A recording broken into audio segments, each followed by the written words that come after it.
If you've read the Stormlight Archive by Brandon Sanderson, then you know all about Shardblades. They're massive, 6-foot-long super swords that can cut through nearly anything. They're also incredibly rare. Or are they?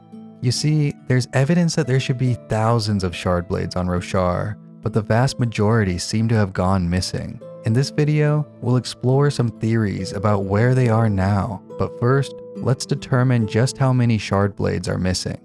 In the Way of Kings, Dalinar has a vision of the Day of Recreance. In the vision, he sees hundreds of Knights Radiants from the orders of Stonewards and Windrunners charging toward the walls of Feverstone Keep, all of them wearing Shardplate. He's taken aback by the sight of so many Shardbearers in one place, and he thinks about the number of known Shardblades from his own time. There look to be a good 200 Shardbearers out there. Alethkar owns some 20 blades, Yakaved a similar number. If one added up all the rest in the world, there might be enough total to equal the two powerful Vorin kingdoms. That meant, so far as he knew, there were less than 100 blades in all of the world, and here he saw 200 Shardbearers gathered in one army. It was mind-numbing. The Radiants eventually come to a halt outside the keep, and more Windrunners fall from the sky to join the others, bringing their number to around 300. They all silently summon their Shardblades and drive them point first into the ground before removing their Shardplate and dropping the pieces of armor next to their blades. They turn their backs on their weapons and walk off, abandoning their oaths as Radiants and killing their Spren in the process, leaving their corpses behind in the form of Shardblades. From that vision, we see that there were 300 Shardblades left behind by the Radiants at Feverstone Keep. That's already more than 3 times the roughly 80 blades Dalinar knows about in present-day Roshar, and that was just one small part of the Recreants. Indeed, 9 out of the 10 orders of Knights Radiants abandoned their oaths, the Skybreakers being the only order to hold to them. This all happened over the course of a few days. So that begs the question, how many Shardblades were left behind in total? We don't have an exact number, but we can come up with a rough estimation based on the information we have. We learn in Rhythm of War that there were around 2,000 Honorspren that were bonded to Windrunners at the time of the Recreants. This was nearly every Honorspren in existence at the time. We also learned that the Inkspren found it foolish to assign all of their kind as Radiant Spren, so only about half of them bonded humans to create the Order of Elsecallers. We don't know how many Inkspren there were in total, but to keep the numbers simple, we'll guess that there were roughly the same number of Inkspren as there were Honorspren. That would mean that there were around 1,000 Elsecallers during the Recreants. Let's be conservative with our estimation and assume that the other types of Spren acted with even more caution than the Inkspren. So we'll guess that there were 500 each of Dustbringers, Edgedancers, Truthwatchers, Lightweavers, Willshapers, and Stonewards. There was only one bondsmith at the time, and their Spren managed to evade death by ending their bond shortly before the Recreants, so we'll ignore that one. Adding those numbers up, we can estimate that there were around 6,000 Radiants that abandoned their oaths during the Recreants. This means that there should be thousands of Shardblades that were left behind, but Dalinar Kholin, one of the most powerful men on Roshar who's privy to more geopolitical knowledge than most, knows of less than 100 blades. So where did these thousands of left behind Shardblades disappear to? One explanation is that they've simply become lost over the 2,000 years since the Recreants. The ability to add a gemstone to a Shardblade and bond it wasn't discovered until a decade or more after the Recreants, so it would make sense that some of these 6-foot-tall, unwieldy weapons would get lost.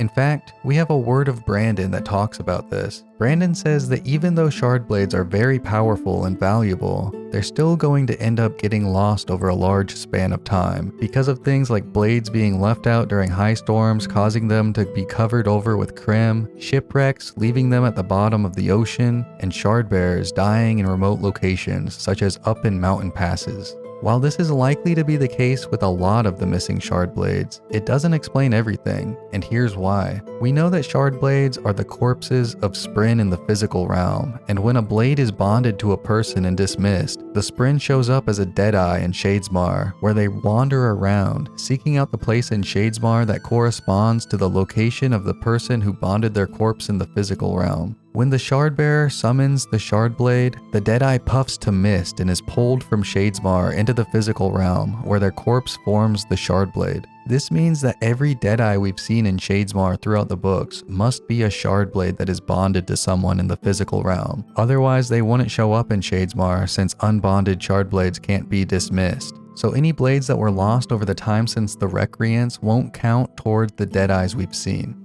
In Rhythm of War, hundreds of Deadeyes show up outside the walls of Lasting Integrity in the weeks leading up to Adolin's trial. Adolin himself thinks about them being Shardblades as he looks down at them from the walls. The distance was too great for him to distinguish one scratched out face from another. However, he did notice when one vanished into mist, those Spren were Shardblades, hundreds of them, more than he'd known existed. When their owner summoned them, their bodies evaporated from Shadesmar. These hundreds of Deadeyes showed up to this one location of Shadesmar over the course of 2 weeks, so there are possibly hundreds more that were too far away to make it there within that time frame. Either way, this shows that there are a lot of Shardblades that haven't been lost to time and they're bonded to people. This brings us to the most important question of this mystery. Who are these secret Shardbearers? One theory is that during the 2,000-year span since the Recreants, one or more of the functionally immortal beings that inhabit Roshar have been going around and bonding as many Shardblades as they can. There are a few different possibilities for this one. The first group of Rosharan immortals that comes to mind are the Heralds. Maybe one of them have decided they need to keep Shardblades out of mortal hands. Shardblades are, after all, basically Roshar's equivalent of nukes, and if they fall into the wrong hands, it could be catastrophic. We already know the Herald Nail has spent his time since the Recreants seeking out budding Radiants and killing them before they have a chance to progress through their oaths. Perhaps he's also been bonding Shardblades as he comes across them. Another type of Rosharan immortal are the Saya Aeamians. Brandon has said that they tend to dedicate themselves to some kind of task to keep themselves sane. Axes the Collector is one that we've encountered in the books, and he's made it his life's mission to catalog every Spren on Roshar. Shardblades just so happen to be Spren, albeit dead ones. Maybe he's been bonding every blade he can to build up his catalog. A third possibility are the Dizzian Aeamians, more commonly known as the Sleepless. Out of all the Rosharan immortals, the Sleepless would probably have the easiest time of finding a bunch of Shardblades scattered across Roshar, since they can send their hordlings to scout out the planet. One of them could easily be bonding every blade they find to keep them away from the humans. Regardless of the immortal, if this theory turns out to be true, then I hope we get to see someone who's bonded hundreds of Shardblades die and all of them pop into the physical realm at once. My personal favorite theory is that the Shardblades aren't being bonded by immortals at all, but rather a nation has taken it upon themselves to seek them out and bring them back to their homeland. In order for a nation to keep a secret this big, it would have to be largely isolated from the rest of the world. It would also need to somehow exercise control over its people who have bonded the Shardblades in order to prevent them from running off with them. There's one unassuming nation that's the perfect fit, the nation of Shinovar. That's right, the docile Shin people might have the largest number of Shardbearers in all of Roshar. This theory sounds a bit wacky at first, but there's quite a few clues pointing towards this being the case. You see, the Shin have controlled and guarded 9 of the 10 Honor Blades for much of the last 4,500 years since they were left behind by the Heralds at Ryshadium, though that number is down to 7 in the current story. Honor Blades are like the big siblings of Shardblades. They do everything a Shardblade does, like cut through anything with ease, but they also grant the wielder the powers of surge binding. As you might imagine, guarding these priceless weapons is a big deal to the Shin, and what better way to keep them safe than by surrounding them with hundreds of secret Shardbearers. There's a good chance that we've even seen some of these Shin Shardbearers in the Way of Kings when Risen and Vistem go to Shinovar to trade. As they approached, she was surprised by the variety of their appearance. Other Shin she'd seen had worn basic brown robes or other workers' clothing. At the front of this group, however, was a man in what must be Shin finery, a bright, multicolored cloak that completely enveloped him, tied closed at the front. It trailed down on either side of his horse, drooping almost to the ground. Only his head was exposed. 4 men rode on horses around him, and they wore more subdued clothing, still bright, just not as bright. They wore shirts, trousers, and colorful capes. At least 36 other men walked alongside them, wearing brown tunics. More drove the 3 large wagons. "Wow," Risen said. "He brought a lot of servants." "Servants," Vistim said. "The fellows in brown." Herbopska smiled. "Those are his guards, child." "What? They look so dull." "Shin are curious folk," he said. "Here, warriors are the lowliest of men, kind of like slaves. Men trade and sell them between houses by way of little stones that signify ownership, and any man who picks up a weapon must join them and be treated the same. The fellow in the fancy robe? He's a farmer." As we see in that passage, the Shin soldiers that approached aren't described as carrying weapons. This makes them appear so unassuming that Risen mistook them as servants. I find this odd because Vistim specifically says that any man who picks up a weapon must join them, but where are those weapons they picked up now? Also, would weaponless guards really be effective at fending off armed outsiders? Maybe the weapons they picked up were Shardblades that they then bonded. This would explain why they don't carry any visible weapons on their person, because they can simply summon their Shardblades within the span of 10 heartbeats. Later on in the same interlude, Vistim asks one of the Shin if they would be willing to trade him one of their soldiers. The Shin informs him that they cannot be sold to an outsider. This is the perfect way for Shinovar to keep their secret stockpile of Shardblades safe, treat all of their Shardbearers as slaves, and forbid them from being sold to anyone outside of Shinovar. The crazy thing is that in this one passage, we see around 36 guards escorting a single farmer. That means if all of these guards truly are Shardbearers, then Shinovar must have a lot of Shardblades at their disposal. But how would they have acquired so many?